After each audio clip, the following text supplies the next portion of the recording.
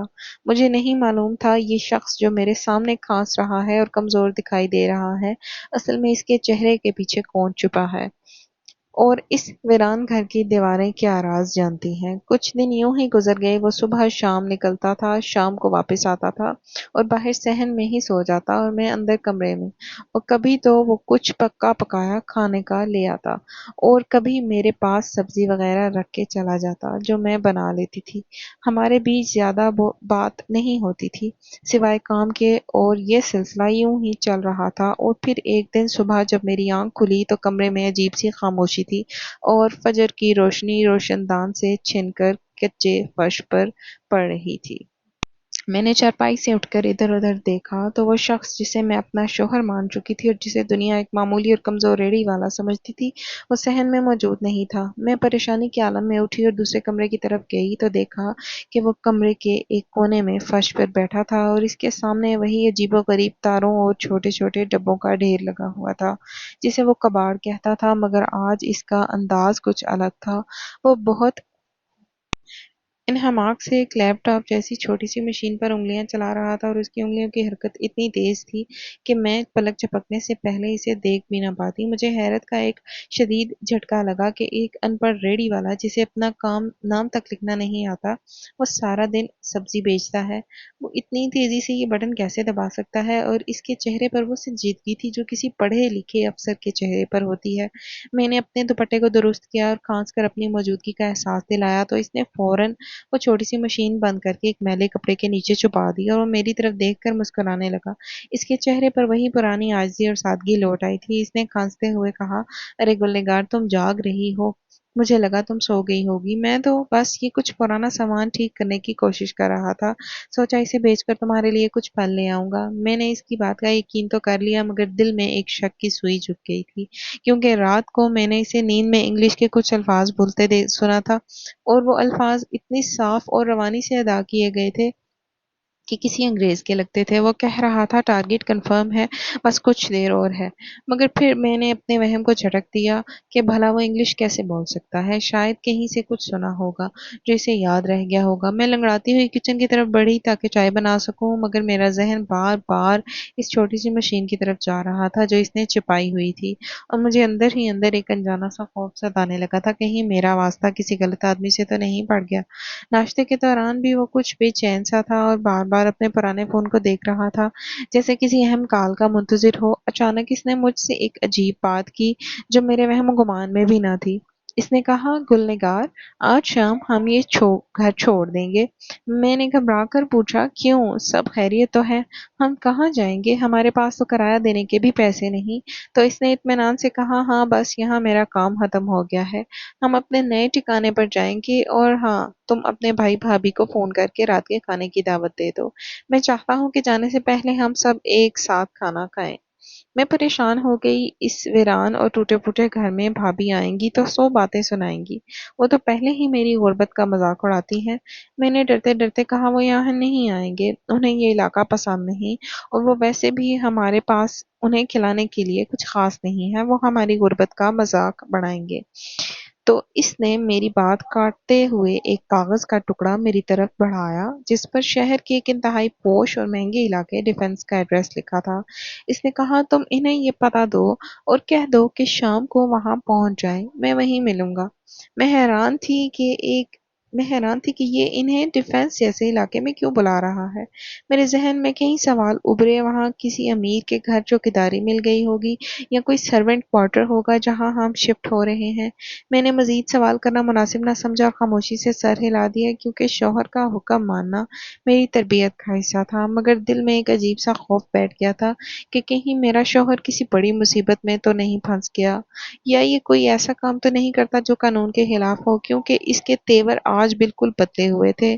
میں نے دھڑکتے دل کے ساتھ بھائی کو فون کیا تو بھابھی نے فون چھینا، اور جب میں نے انہیں ایڈریس بتایا تو وہ حیرت سے بولی، ہیں، یہ تو شہر کا سب سے مہنگا علاقہ ہے، تمہارا وہ بوڑھا شوہر وہاں کیا کرتا ہے؟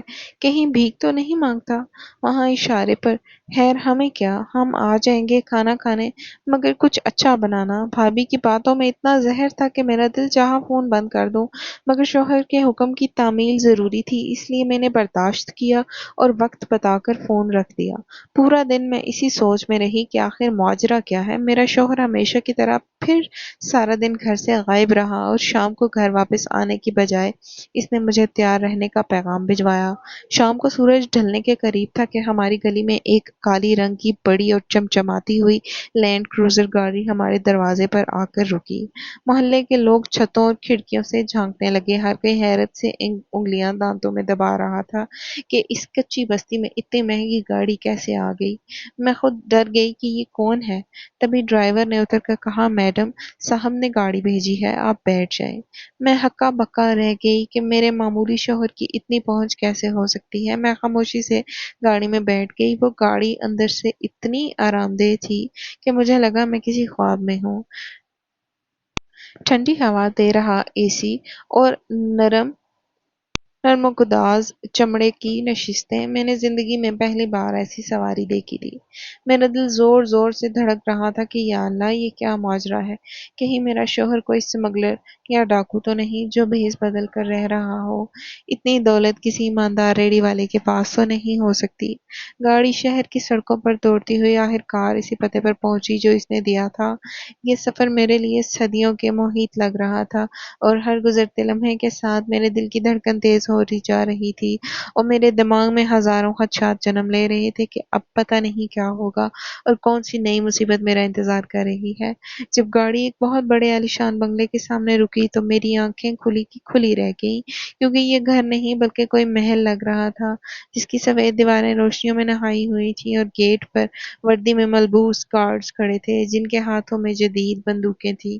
گیٹ کھلا اور گاڑی اندر پورچ میں جا کر رکی۔ میں نے دیکھا کہ بھائی اور بھابھی پہلے سے وہاں موجود تھے اور گیٹ کے پاس کھڑے حیرت سے اس محل جیسے گھر کو دیکھ رہے تھے۔ بھابھی نے تو منہ کھول رکھا تھا اور وہ حسرت بھری نگاہوں سے اس عمارت کو دیکھ رہی تھی۔ وہ کبھی کبھی گیٹ کے ستونوں کو ہاتھ لگاتی اور کبھی وہاں کھڑی مہنگی گاڑیوں کو دیکھتی۔ ان کی آنکھوں میں لالچ صاف نظر آ رہا تھا۔ مجھے گاڑی سے اترتا دیکھ کر بھابھی کی آنکھیں پھٹی کی پھٹی رہ گئیں۔ وہ بھاگ کر میرے پاس آئیں اور بولی، گلنگار، یہ سب کیا ہے؟ تمہارا شوہر کہاں ہے؟ کیا وہ یہاں مالی یا چوکیدار ہے جو ہمیں یہاں بلایا ہے؟ دیکھو، اگر اس نے ہمیں یہاں کام کروانے کے لیے بلایا ہے تو میں ابھی واپس جا رہی ہوں۔ میں کسی کی نوکرانی کرنے نہیں آئی۔ بھائی بھی پریشان تھے اور بار بار اپنی قمیض درست کر رہے تھے۔ ان کے چہرے پر خوف اور حیرت کے ملے جلے تاثرات تھے۔ کبھی ایک ملازم آیا جو بہت تمیزدار لگ رہا تھا اور اس نے سفید وردی پہن رکھی تھی۔ اس نے بڑے ادب سے جھک کر سلام کیا اور کہا، آئیے بیگم صاحبہ، اور آپ سب بھی اندر تشریف لے آئیے۔ صاحب آپ کا ڈرائنگ روم میں انتظار کر رہے ہیں۔ ہم ڈرتے ڈرتے اس کے پیچھے چل پڑے۔ گھر کے اندر سے کسی بادشاہ کے محل جیسا تھا۔ قیمتی فانوس لٹک رہے تھے جن کی روشنی سے آنکھیں حیرت ہو رہی تھیں اور قالین اتنے نرم تھے کہ پاؤں دھنس رہے تھے۔ دیواروں پر مہنگی پینٹنگز لگی تھیں اور ہر چیز سے عمارت ٹپک رہی تھی۔ ہمیں ایک بڑے سے ڈرائنگ روم میں بٹھایا گیا جہاں صوفے مخمل کے تھے۔ بھابھی تو جیسے پاگل ہو گئی تھی۔ وہ ہر چیز کو ہاتھ لگا کر دیکھ رہی تھی اور کہہ رہی تھی، ہائے اللہ، اتنی دولت، یہ کس کی ہے؟ کاش میرا گھر ایسا ہوتا۔ نعیم، دیکھو تو صحیح، پتہ نہیں تمہارا وہ بڈھا شوہر یہاں کیا کرتا ہے؟ ضرور کوئی دنمری کام کرتا ہوگا، تبھی اتنے بڑے گھر میں گھسنے کی اجازت ملی ہے، یا ہو سکتا ہے وہ یہاں کا خانسامہ ہو، تبھی ہمیں بلایا ہے تاکہ بچا کچا کھانا کھلا کر ہم پر احسان جتا سکے۔ فضا میں ایک بھینی بھینی خوشبو رچی ہوئی تھی۔ بھابھی کے ساتھ ان کے دونوں بچے بھی تھے جو اتنے بڑے گھر کو دیکھ کر اچھل کود کر رہے تھے اور چیزوں کو ہاتھ لگا کر دیکھ رہے تھے۔ بھابھی ابھی یہ باتیں کر ہی رہی تھی کہ کمرے کا دروازہ کھلا اور وہ شخص اندر داخل ہوا جسے دیکھ کر بھابھی نے حقارت سے منہ بنایا۔ یہ وہی دینو تھا، وہی جھکی ہوئی کمر، وہی سر پر سفید بکھرے ہوئے بال اور چہرے پر وہ عجیب سی کالک اور جھریاں جو شاید دھوپ کی وجہ سے تھی۔ اس نے وہی پرانے کپڑے پہن رکھے تھے جو اکثر وہ گھر میں پہنتا تھا۔ اسے دیکھ کر بھابھی تنگ ہو کر بولی، ارے دینو، یہ کیا مذاق ہے؟ تم نے ہمیں یہاں کیوں بلایا؟ کیا کوئی لاٹری نکل آئی ہے تمہاری، یا مالک مکان کی غیر موجودگی میں ہمیں گھر کی سیر کروا رہے ہو؟ دینو نے کوئی جواب نہیں دیا، بس مسکرا کر ایک اشارہ کیا۔ اسی وقت ملازمین کی ایک پوری فوج کمرے میں داخل ہوئی جن کے ہاتھوں میں بڑے بڑے تھال تھے۔ کمرہ انواع و اقسام کے کھانوں کی خوشبوؤں سے مہک اٹھا۔ میز پر دیگی بریانی، مٹن کڑھائی، سیخ کباب، ملائی بوٹی اور شاہی ٹکڑوں کی ڈشز سجائی جانے لگی۔ بھابھی اور بچوں کی آنکھیں یہ سب دیکھ کر باہر آنے والی ہو گئی اور بھابھی کے منہ میں پانی بھر آیا اور وہ سب کچھ بھول کر کھانے کی طرف لپکی۔ بچے بھی شور مچاتے ہوئے پلیٹیں بھرنے لگے۔ بھابھی ایک ہاتھ سے کباب کھا رہی تھی اور دوسرے سے اشارہ کرتے ہوئے بولی، ارے دینو، مان گئے بھائی، لگتا ہے مالک بہت مہربان ہے تم پر جو اتنا کھانا بچ گیا اور تم نے ہمیں بلا لیا۔ سچ بتاؤ، یہ سب کچھ چوری کا تو نہیں ہے نا دینو؟ خاموشی سے ایک کرسی پر بیٹھ گیا اور انہیں کھاتے ہوئے دیکھتا رہا۔ اس کی نظروں میں ایک عجیب سی چمک تھی جو مجھے بے چین کر رہی تھی۔ جب سب لوگ کھانے میں مصروف تھے تو دینو نے اچانک اپنی کمر سیدھی کی اور ایک ملازم کو اشارہ کیا جو ایک گیلا تولیہ اور کچھ سامان ٹرے میں لے کر آیا۔ دینو نے وہ گیلا تولیہ اٹھایا اور اپنے چہرے پر رگڑنا شروع کر دیا۔ ہم سب حیرت سے اسے دیکھ رہے تھے۔ جیسے جیسے وہ تولیہ اپنے چہرے پر پھیر رہا تھا، اس کا وہ کالا اور سانولا رنگ اترتا جا رہا تھا اور نیچے سے گوری اور شفاف رنگت نمودار ہو رہی تھی۔ بھابھی کے ہاتھ سے کباب کا نوالا پلیٹ میں گر گیا اور وہ آنکھیں پھاڑ کر اسے دیکھنے لگی۔ پھر اس نے اپنے سر پر ہاتھ رکھا اور ایک جھٹکے سے وہ سفید بالوں والی گندی سی وگ اتار کر میز پر پھینک دی۔ اس کے نیچے سے سیاہ گھنے اور سلیقے سے تراشے ہوئے بال نکل آئے۔ پھر اس نے اپنے چہرے سے وہ نکلی سفید داڑھی اور مونچھیں بھی نوچ کر اتار دی۔ ہمارے سامنے وہ بوڑھا دینو نہیں بلکہ ایک نہایت وجیح، باروب اور خوبصورت نوجوان بیٹھا تھا جس کی شخصیت ہی بدل چکی تھی۔ یہ منظر اتنا حیران کن تھا کہ بچوں کی چیخ نکل گئی اور بھائی کرسی سے کھڑے ہو گئے۔ میں خود بھی بت بنی بیٹھی تھی اور مجھے اپنی آنکھوں پر یقین نہیں آ رہا تھا۔ یہ وہی شخص ہے جس کے ساتھ میں ٹوٹی پھوٹی چھت کے نیچے رہتی تھی۔